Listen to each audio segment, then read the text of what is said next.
Big fan of music, big fan. Just think people need to be a bit more careful about the lyrics they use. Like Lady Gaga has a song out where she says, "Do what you want with my body." It's a good start. Then you realize that she says that to R. Kelly.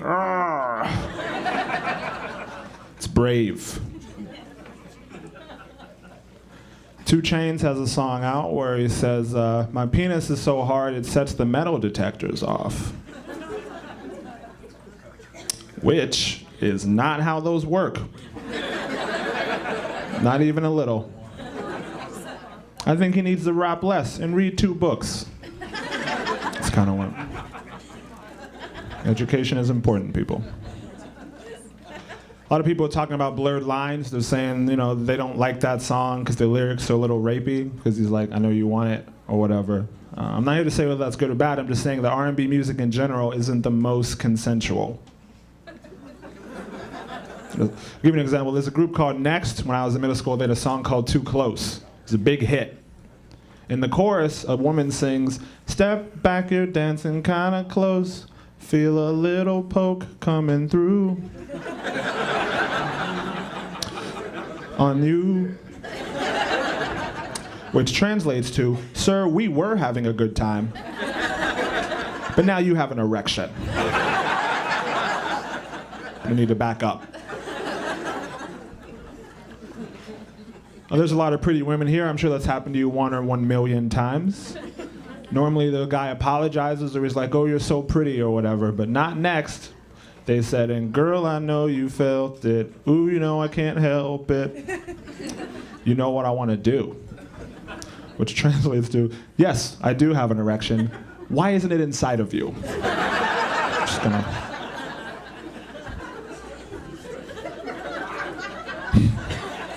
So, classic boy meet girl right there, right? That's how love starts. I think everyone's prejudiced at some point. You look at someone and you think, this is what that person does. And we just try to do as best we can with it. Like, I have a prejudice against skinny white men who are with women with big butts, because those are all mine. Yes. I feel like an old man every time I see them. I'm like, "Get off my property." So, especially feel that way because I found out recently there's this thing called the gap that they're into, or people in general. Well, that's where they're attracted to women who, when they put their feet together, have a space between their thighs. That's a little childish to me. A little, what are you doing at recess? I'm not saying that if you have that, you're unattractive. I'm sure you're wonderful. I'm just saying that if you ask me to buy you a drink, it's going to be a Capri Sun. So, hope you like fruit punch. That's what I'm trying to say. Got them in my car. Orange slices too. What's up? So, there's that. To let you guys know, I do have a girlfriend, so put your pants on. Her name's Lauren Zimmerman. That's a real last name, which is unfortunate because of Georgie boy.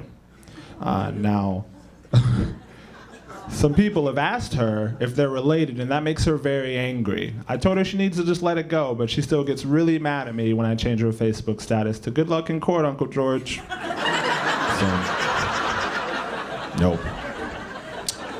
Not a fan. Yeah. I think people take celebrities, and he's not a celebrity, but I think people take celebrities too seriously in general. They're all just people that get paid more for generally doing worthless things. Like people got mad at Paula Deen because of the N-word or whatever. No, I'm not a big fan of people using that word, but I'm just saying, keep it in context who she is. She is a cook. That's it. It's not a president, not a teacher. All of you guys are eating right now. You have before. Not once before eating did you say, "Hey, I wonder what the guy that made this thinks about the Jews." Not once. You just ate your chicken fingers. So shut up about it. I'm not saying that cooks shouldn't have an opinion. I'm just saying I'm not taking anyone seriously whose biggest contribution to America was put some old butter on it, sugar. Nope, nope, nope. Do you have anybody dating outside their race? Anybody mixing and mingling? None? Okay, that's fine. No, listen. Birds of a feather have sex together. I get it. I only ask to give advice. If you ever do decide to paint with any other color of the wind, just be two people enjoying each other's bodies. Don't bring race into it. I was with a girl that wasn't black, and I was in her mouth. Now, no, wait. It's pertinent to the story.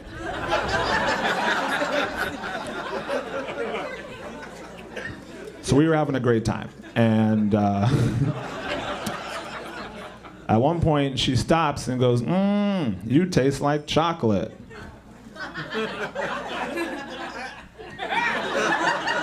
No, I don't. Nope. Because if I do, we need to stop because I'm very sick. So. Now I understand what she was trying to say. She was saying she was having a good time. Good. And that men have a taste, and as far as that goes, I'm top notch. What's up? But she did it in a scary way, because I eat a lot of cookies. So I thought maybe I had diabetes, and that's where it started. No! No! Take my feet, but not my meat. Yeah, it's a t-shirt. You can buy it. We have a 5K in November. That's what we're doing. None of that's true. None of that's true. Yeah. I'm a big optimist. I like to look at the good in people and situations. Do you guys remember in March Madness when that kid from Louisville broke his leg last year? Yeah? Very nasty. A lot of people were like, oh, we need to pray for him. It's a terrible event. I said, sure, but hey, at least he's not a horse. Right? Because then you'd really need to pray for him. That's what I'm trying to say. But if he was a horse, he could literally become the glue that holds that team together. So, USA. USA. It's about optimism. Good. I have a bad habit of getting angry and saying things I don't mean. I'm sure some of that has happened to you before. You got to be careful. It can get you in bearable situations. I was playing basketball with these guys not too long ago, and this one guy was way better than me. And I couldn't beat him with my body. I thought I'm going to beat him with my mind. I was like, hey, you have shoes, and they don't cost very much. Got him. He didn't like that very much, so when he went up to dunk, he jumped so much higher than me. Like if I'm the moon, he's a cow. Is that? No. That's a book that your parents read to you when you were little, if they loved you. Okay, so. No, I'm just kidding, I don't know. So he jumps up, and I try to block him, and when we collide, his nuts, right there in my face. Just, bam. And I refuse to believe that's what it was. I thought maybe it's his hands giving me a high five for trying hard. Give it a quick sniff. Nope, mistake. I still don't know what hands smell like. I do know what they don't smell like. Okay. Like a gym locker room. So, at this point, I'm like, you're a man, you need to get this guy off you. I go to push him off of me, but that's not how gravity works, friends. So instead of pushing him, I just started kind of getting him off a little bit. Being a good first date at this point, I guess. But you know. He comes down and everyone's laughing at me and calling me Snickers. And I was like, why are you guys calling me Snickers? They said, because you're brown and had nuts all over you. Okay, that's fine. Just be right here, just crying. So now I hate Halloween, so there you go. It's gonna be about my time. I have a Facebook fan page, Spark Tabor Comedy. It's just my name, Spark Tabor Comedy after. If you enjoyed the show, please hit like. If that's too hard for you, give me your phone, I'll do it for you. I'll leave you guys with this. I went to Ohio University. It's a great school. Yep, that noise deserves it. In Ohio University, I had a roommate. All of you have had roommates at some point, friends, family, lovers, whatever. The rule is, when you have a friend over for sex, they're supposed to leave, right? Yes. You guys like to swing over here? Is that what's happening? Big voyeurs? I bring this girl home, and my roommate, not only does he not leave, he just keeps playing Mario Kart and turns the volume up. He's like shouting at the TV. And I thought, that's really weird, but I'm gonna get into character with this. So when I was with the girl, I started going doo doo doo doo doo doo doo doo doo doo doo. I thought that was gonna bother her, but it didn't. When she was about to come, she was like, "Oh, here we